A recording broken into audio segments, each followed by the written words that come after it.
Now listen up. Because Insights EDU 2025 is coming, and this is the conference you don't want to miss. Meet us February 12th through 14th in New Orleans for one of our favorite higher education marketing and enrollment management events of the year.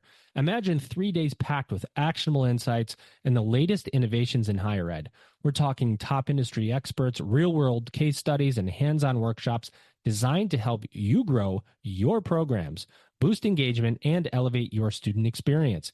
This is your chance to hear the latest higher ed trends from speakers at Google, Reddit, Meta, MIQ Digital, and schools across the country. Mark your calendars, get your team, and get ready to welcome the era of the modern learner at Insights EDU 2025. Register now at insightsedu.com and secure your spot. We'll see you there. Attention. Registration is now open for the Middle States Commission on Higher Education 2024 Annual Conference, Protecting the Future, Champions for Higher Education, December 11th through 13th, 2024 in Philadelphia, Pennsylvania. Don't miss out. Register today at msche.org/annual-conference or head to msche.org and click on the conference link. I'll see you there. Hey everybody, this is Elvin Freitas, co-founder of the EdUp Experience, and today we are extremely excited to announce our paid subscription service. By subscribing today, you will get exclusive early access to ad-free episodes, extended episodes, bonus episodes, original content. That's right, original content and invites to special events, all while helping to sustain EdUp. To become a subscriber, go to edupexperience.com. That's EDUP experience.com and subscribe to our free email newsletter to learn how you can get access. Again, go to edupexperience.com. That's EDUP experience.com. Welcome back, everybody. It's your time to EdUp on the EdUp Experience podcast, where we make education your business. This is your special guest host, Dr. Lori Shannon, and I'm the host of EdUp Accreditation, but I'm taking some time off again today to speak to our esteemed guest, Todd Shy. Insert applause here. Welcome, Todd. Thanks, Lori. It's nice to be here. And I'm glad that you joined us today. I know that you are the head of school. You're the head of school at the Avenues, or the Avenue, the world. You're the head of the school at the Avenues. That's right. So Avenues to World School here. All right. Yeah, it's okay. Avenues to World School here in New York City. Okay, great. My hometown. So I'm glad that you're there, enjoying the city. And, your background is so interesting. Of course, I'm filling in for the wonderful Joe and Elvin. And so I got a chance to review some information about you. And I'm so impressed with your background. I mean, you've published so many things that are really thought-provoking. Can you summarize the things that you've written in terms of a certain type of genre for us? Sure. I mean, there's a long stretch where I was reviewing a lot of books across a range of genres. When I was teaching in North Carolina, I had a pretty robust experience reviewing books for a number of publications. More recently, so I wrote a book about teaching. I felt like that in education below the college level, most of the material about education was very technical. It was about technique. It was about summarizing research. It was about affirming best practices, which I thought was all really important, but it felt like there was a missing voice, which was about the experience of school, the lived experience of teachers in school. So I wrote a book about that called Teaching Life. And I take every opportunity I can to review interesting books or write essays about interesting topics. I wrote recently about the pressures that all of us have felt from colleges down into secondary schools around the political landscape, putting pressures on schools, the atmosphere around schools issuing statements. And so I wrote about that to participate in what feels like an important and still an ongoing conversation. Is that The Fire Goes Somewhere? Now, that's a review of a bunch of recent memoirs. The the piece, it was recently in the Point magazine, which I think is really fine. But Preface about school statements. That's right. Yeah. Yeah. And it just feels like, a lot of us felt the pressure last year. And it was understandable pressure. And it was the pressure we needed to deal with. And I spent a lot of the year trying to learn and understand and listen and watch what other people were doing and just gathered notes for myself and for our school, and then put them into a short essay for the Point. What a challenging time, though, and to have to respond. I mean, you can navigate your own feelings about something, but when you represent an academic institution, you kind of have to merge and really speak with the voice of the institution. And I've noticed that in some cases you suppress your own for the will of the institution, which I think is appropriate, but it's still challenging nonetheless. It really is. Yeah. I mean, the thing I always say to my team, that if we're going to make mistakes, but the question we need to be asking ourselves is, what do our students need from us? And if we're trying to answer that question and we make mistakes, then we, dust ourselves off and apologize and try to improve.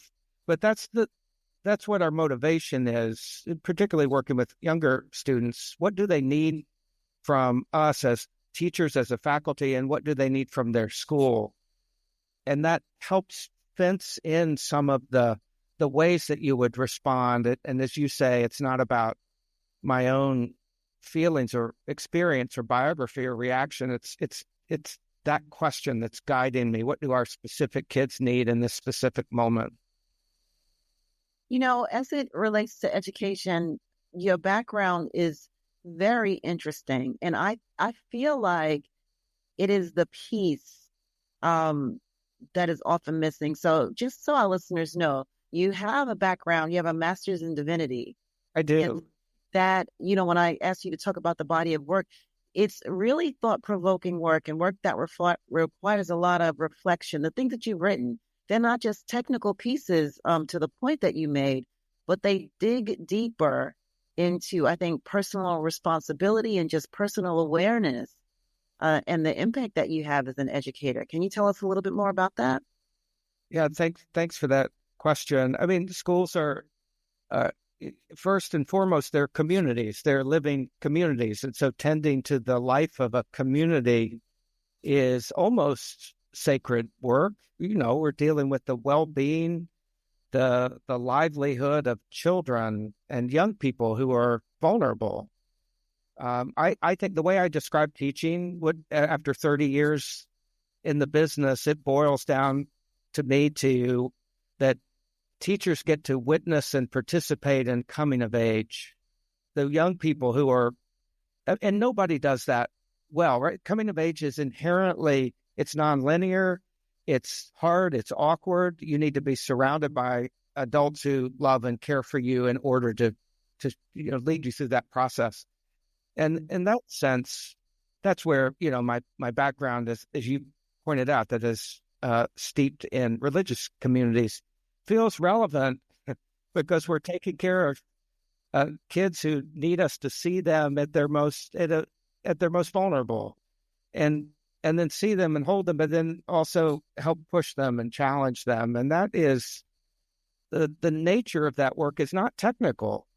It is, you're trying to be deeply tuned to who these kids are in this moment and then their next moment, and in small groups and larger groups of communities that are pluralistic and they're coming from different backgrounds and you have to tune to all of that and then help them grow and move forward. And it's almost sacred work. It's deeply, deeply human. And that's where sometimes my frustration with conferences about education or books about education or articles about education is they really, really tilt towards the technique rather than that. I think it's the experiential part of education. Oh, I think so many people are afraid of the other piece, to get too close and to be vulnerable to a student. It means you have to open up, it's a dangerous landscape in some respects. And I know that as a teacher, sometimes you're pretty guarded. You can be guarded just the way that things are nowadays. That's right. I mean, then that returns to that earlier question of what do the kids need from us? It's not about what I need from the students. It's not about what I need in the classroom in that it's an artful exchange, but it's all about them. And so that's what puts the guardrails down for me. We're not peers. We're not colleagues, a student and a teacher. And it's one way from the teacher to the student, and they get all of me as much as I can in a classroom. But I'm not asking for something from them in return, and that helps create that protected space, I think. Well, as the head of school at Avenues, what are some key initiatives you've implemented to prepare students for the future of higher education? Yeah, we think about this all the time, and I try to watch the landscape, which is fluid and dynamic too, at higher ed. I mean, we're paying a lot of attention to the balance, which I think is on everybody's minds now, maybe especially because of the COVID experience, of trying to get the balance right between attending to student well-being. They should be well and whole when they leave us to go off to college, but to balance that with the need to provide rigorous academic challenge and experience. And I'm noticing that, when I read about the higher ed landscape too, that's on the minds at colleges and universities as well. It's how to get that balance right. You're trying to create safety and care, and you care about the wellness of students. You don't want to grind them down.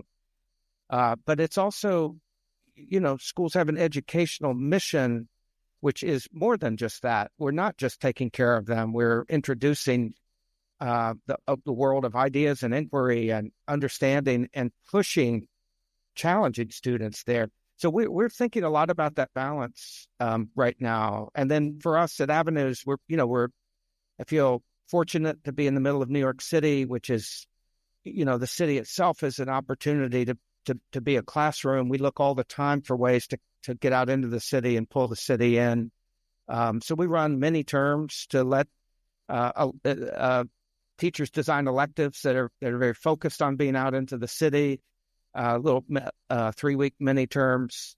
We've been looking at ways to build those kinds of experiences in other parts of the world, not just to study abroad experiences, but designing what we call mastery academies, which is very a place-based learning experience somewhere else to get students to do something really interesting. We sent some students to Shenzhen, China once to build cell phones from scratch, and they bought all of the equipment in the tech markets in Shenzhen. And the goal of the Mastery Academy was go to Shenzhen, build a cell phone from scratch, and call your parents on that phone. And that was the challenge for 3 weeks. I bet they love that. It was great. Yeah, I think their parents probably loved that as much as anybody. But so we're looking for ways to take advantage both of the city, the world as an extension of school. Yeah, and I love that you're giving them these opportunities to be in the world, because they're going to have to build these skills. And, I'm curious to know what specific skills or mindsets you believe that students need to thrive in higher education and beyond. And how does the Avenues foster those qualities? I mean, you mentioned this example, but are there other ways? Yeah, I think we try to think a lot about building resilient students who, when they're faced with a new context or challenge, are able to access a lot of different frameworks. So the first thing you need to do is try to understand what kind of situation you're in or what kind of challenge you're in.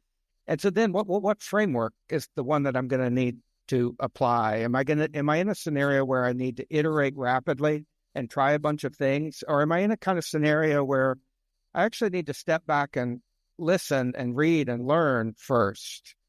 And so we try to create learning experiences that are asking students to be in a lot of different modes that way. try a lot of things, test a lot of possibilities, run some pilots, because that's a kind of challenge you may be that may be in front of you.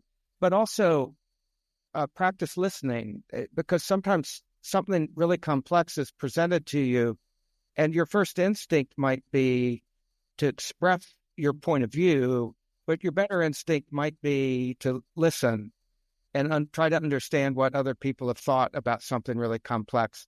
And so we try to put students in a lot of different modes where they're experiencing different challenges, and then exercising those muscles of, I need to read a lot, or I need to pull a group together to try to solve this thing, because you're going to be faced with that whole range of experiences. So nimbleness is a word we use a lot. We want students to leave us being really nimble, and when they get to college, like, they're able to figure out the path that they want to take.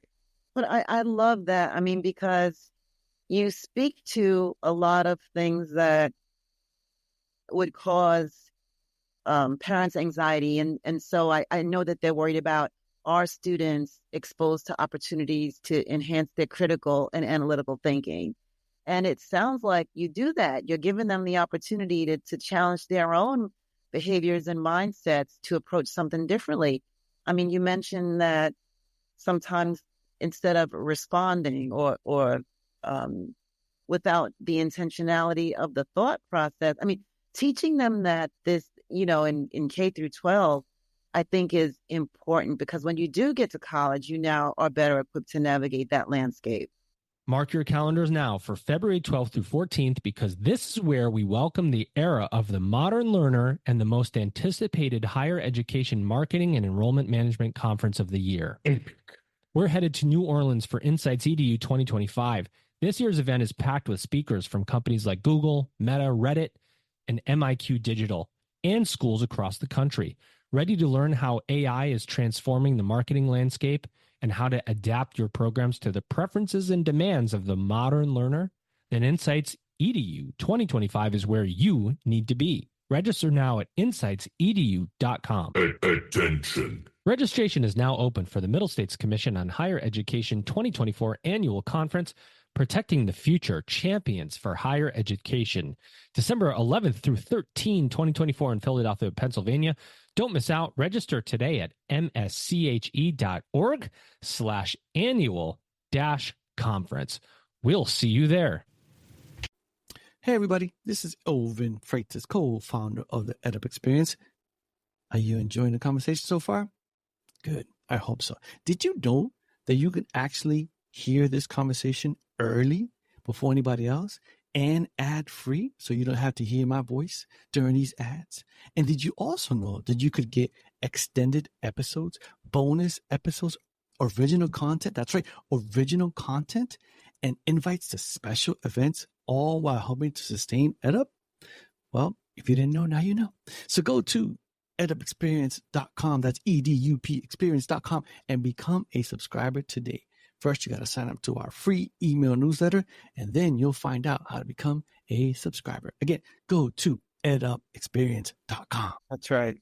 Yeah, I think, the mistake that I think sometimes people make about secondary school, and this is a well-earned, misapprehension, I think, because sometimes it looks like this is what we're doing. That education looks like it's a very linear progression. A kid is kind of on an assembly line, just acquiring the next set of tools and skills. And so the mental model is fill your toolkit, and then when you leave us, you have a full toolkit. But that's not actually, that's not living education. That's not what that's not what helps you grow. You're not waiting until you get a full toolkit to grow and develop. You're growing and developing the whole time you're in school.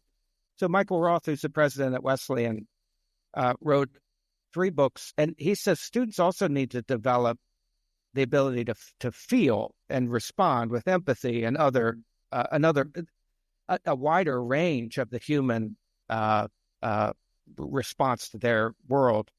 And so I think that's part of it too. So whatever it looks like, it shouldn't look like until you get to college, you're on a conveyor belt and you're just adding things that are going to let you be successful at college, because I think that's a recipe for burnout, and it's a recipe for an identity crisis. It's, John Stuart Mill is the poster child of this lesson, I think, because his father in the 19th century viewed him as an experiment and just built deep skills in him from the time he was a child. He was doing high-level math and studying Greek and Latin as a child, and he was a prodigy. But he had a serious breakdown when he finished his education because he didn't know what he was doing it for. And he said in his autobiography, he said, "I was a well-equipped ship with a rudder, but no sail." Mm. That line's always haunted me, that schools, it can look like we're just building ships.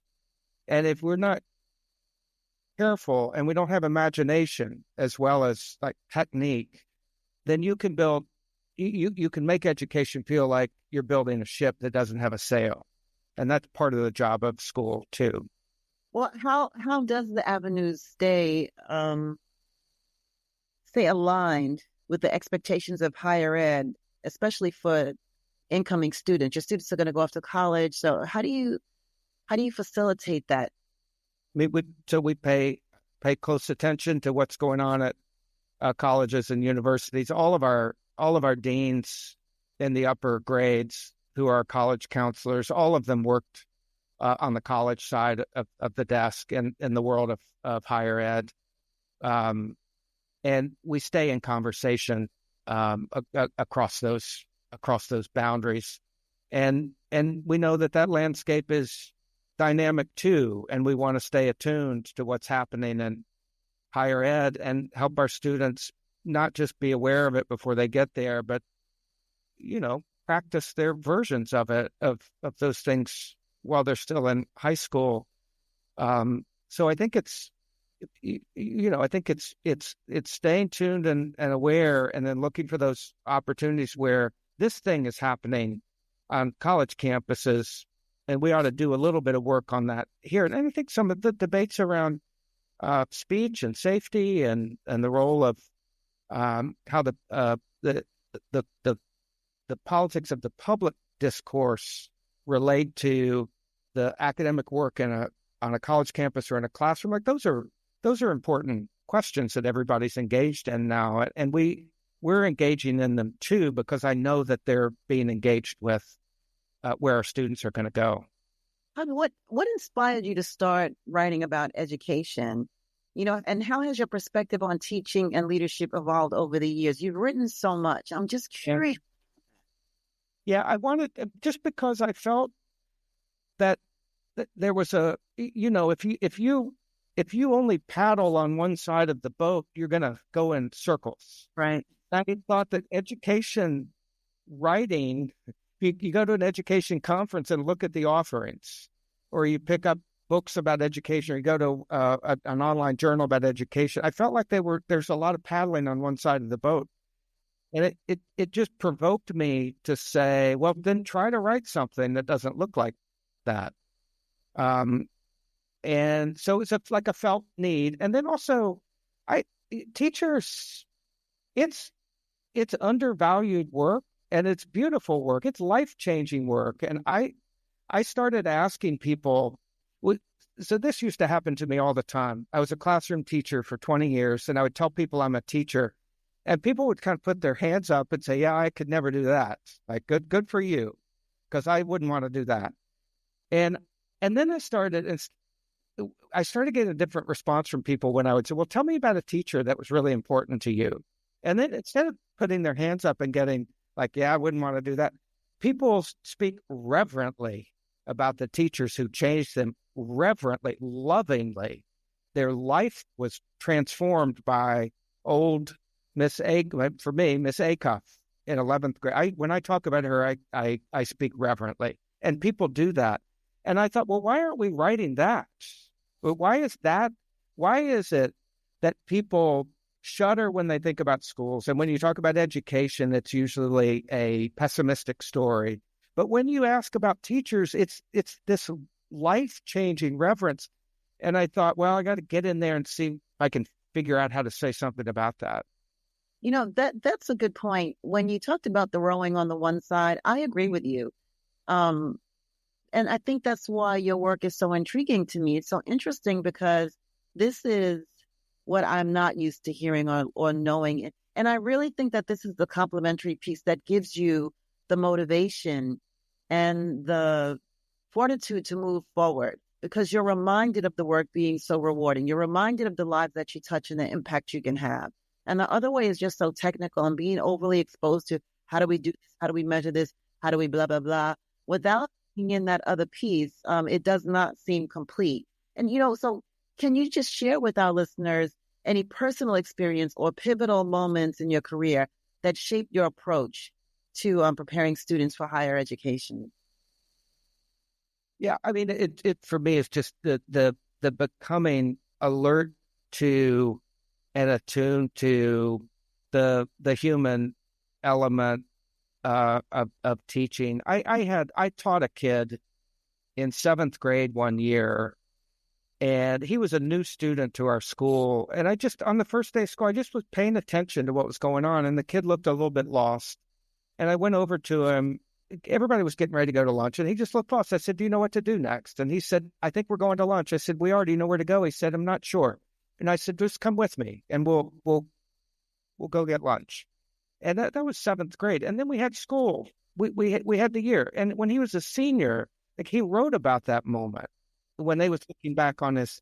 And it made me wake up. It made me pay attention to what was really important that was going on, of seeing kids doing something where they feel claimed and known. And then I started asking people to tell me about their teachers, and that's the kind of thing they talked about. So it was that to me said, look, education, it's relational, it's community, and it's individual relationships. And then you're doing something really, really interesting to leverage the power of that relationship to help students grow. And that's what gets them ready. When they go off to higher ed, you need them to be whole and not just smart. They need to be, because they have to exercise autonomy now when they leave us. And part of that is tending to them, claiming them, and caring for them in a way that lets them develop the whole part of themselves, so that they can go off. I think that's the sweet spot, is tending to relationships and community so that people feel seen and claimed and connected, and then doing really, really interesting work to get them ready for what is complex work that they have to do when they get to higher ed. Yeah, I love that story you told about the 7th grader, because it's true. Those are the things that really change who we are and help us grow and think in those terms when we are educating. You think about who you want to be and the impact you'd like to have. And I know it's not for the faint of heart, but it is absolutely rewarding. I'm curious to know how you envision the future of higher education, and what role do innovative K-12 programs play in shaping that future? Yeah. I mean, I think we all have to, I hope that we all resist the pressure to be very, to be thinking only instrumentally and in a utilitarian way, that what education is equipment for getting you out and to be successful in the world, if we only mean by that finding a profession and a path that is your livelihood. So I think that pressure's on all of us. It certainly is on higher ed. Absolutely. Enormously so. And we feel it too. And there's, so I'm an Emersonian. I reading Emerson and Thoreau has informed my thinking about school too. And I just think that, and so Emerson's image is you have to wake up to your life. That education is awakening. It's like a quickening, an inspiration. And if we don't do that, then students will feel like little machines, which they're not.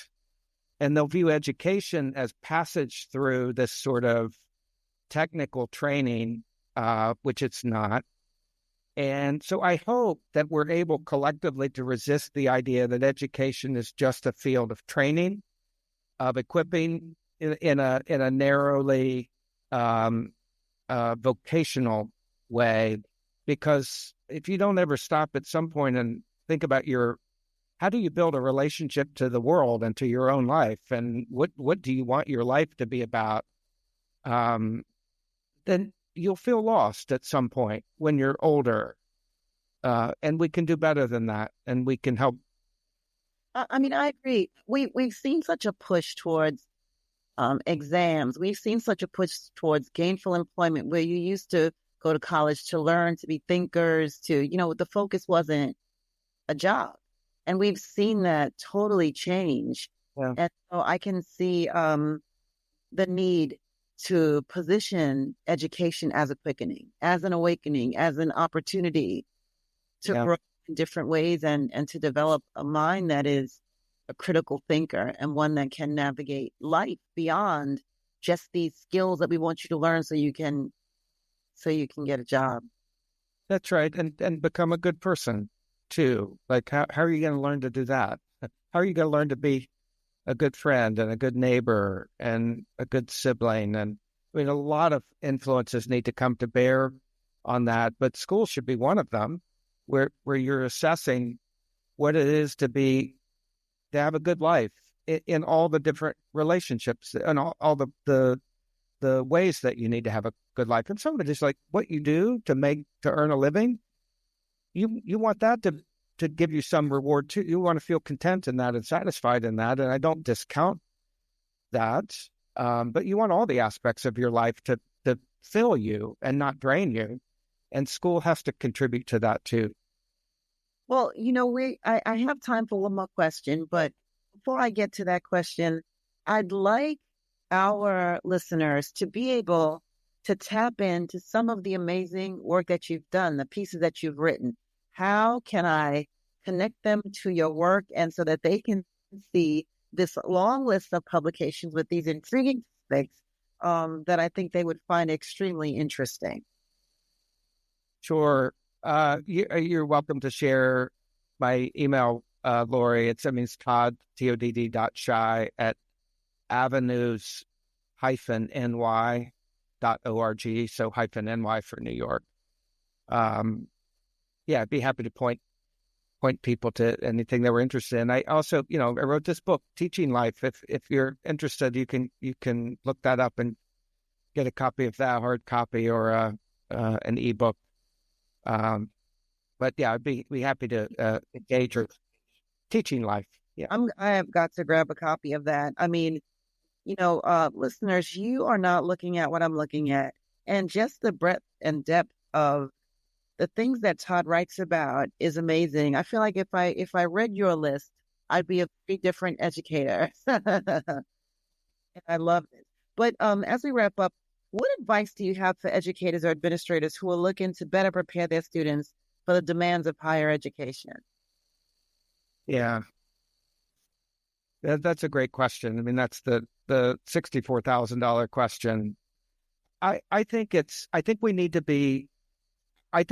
help students become better listeners, and I think we need to listen. I worry that part of the world that we're in and technology to some extent has encouraged this. It's encouraging fast thinking, and it's encouraging fast opinion forming, and it's encouraging fast perspective taking, and it's encouraging fast judgments. I mean, I feel like every exchange I have in the world, I'm supposed to give feedback on immediately after it's over. And I understand the impulse, but everything is at that like quick reaction, quick response. And I think the thing we can do, I think we should interrupt that with some intention. And some of that is practicing listening, slowing ourselves down, and building habits that help students have a different relationship to the world than that quick response to the world. Sometimes you need to sit with something and just hold it and abide and wonder or ponder. And it's harder to do that now. And so that's what I would say, like, let's figure that out together. How do we make sure students are in that mode? And then how do we model that too as educators? Well, then I have one last question then, because I have to know this. So the technology is here and it's not going away. No, So how do you leverage that in order to enhance student learning and prepare them?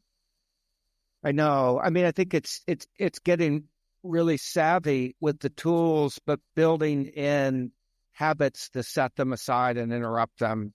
And that's whether that is, making choices in classes to read physical books instead of digital books. That could be a choice that you make in order to do that. We have a class here where students write a lot, and we get notebooks for them. And so there's a deliberate choice to have them with pen and notebooks as a part of it's an attention discipline. Right. Because a notebook doesn't do anything except receive your pen, whereas a laptop does a zillion things in addition to receiving your keystroke. So it's making choices that are like not dismissive of technology, but that are balancing it with habits that are good for our whole self, I think. And those are a couple of. I love it. I mean, when you talk about the pen and the paper, giving them a notebook, when that went away, it was very frightening for me. Yeah. But now think of it as a novel idea to help students kind of center distraction and to have this. It sounds like a breath of fresh air. Yes. That's right. Only good can come from that. Only good. I think so. I hope so. Well, thank you so much for joining us today on the EdUp Experience. I've enjoyed speaking with you, Todd, head of school at Avenues, and learning more about what you do and looking at this list of all of these wonderful publications and the things that you've written. And I can't wait to get my hand on your book. And I just really am changed by our conversation because you've made me think of things that I haven't thought about in many years. And you've given me a reason to take pause and to really be considerate about how we move forward in terms of higher education and what we should be thinking about. So thank you so much. You're very kind. Thank you, Lori, for having me. It's been great talking with you too. Well, listeners, there you have it. You've just been EdUp'd, and we really appreciate your continuing to listen in at every episode that we have.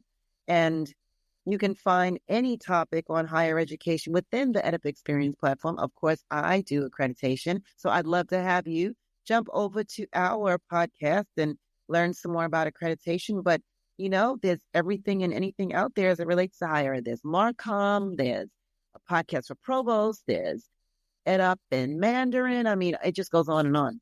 Learning and development. I don't even want to start to list all of them because I'll be here all day doing that. But in any event, a special thanks again to our guest, Todd Shy. And thank you so much, listeners. And we hope to have you back again soon. Thank you. Higher ed leaders, ready to level up your marketing and enrollment strategy? Join us at Insights EDU February 12th through 14th in New Orleans. The ultimate higher education marketing and enrollment management conference is here. Take advantage of early bird prices until December 12th. Register now at insightsedu.com. Welcome to the era of the modern learner. Attention. Registration is now open for the Middle States Commission on Higher Education 2024 Annual Conference, Protecting the Future, Champions for Higher Education, December 11th through 13th, 2024 in Philadelphia, Pennsylvania. Don't miss out. Register today at msche.org/annual-conference or head to msche.org and click on the conference link. I'll see you there. Hey, everybody. This is Elvin Freitas, co-founder of the EdUp Experience. Did you enjoy that conversation? I hope you did. Did you know that you can actually hear this conversation early on and ad-free? And you can also hear extended episodes, bonus episodes, original content. That's right, original content and invites to special events, all while helping to sustain EdUp. Did you know that? Well, if you didn't know, now you know. To become a subscriber, go to edupexperience.com. That's EDUP experience.com to subscribe to our free email newsletter to learn how you can get access. Again, that's edupexperience.com. That's EDUP experience.com.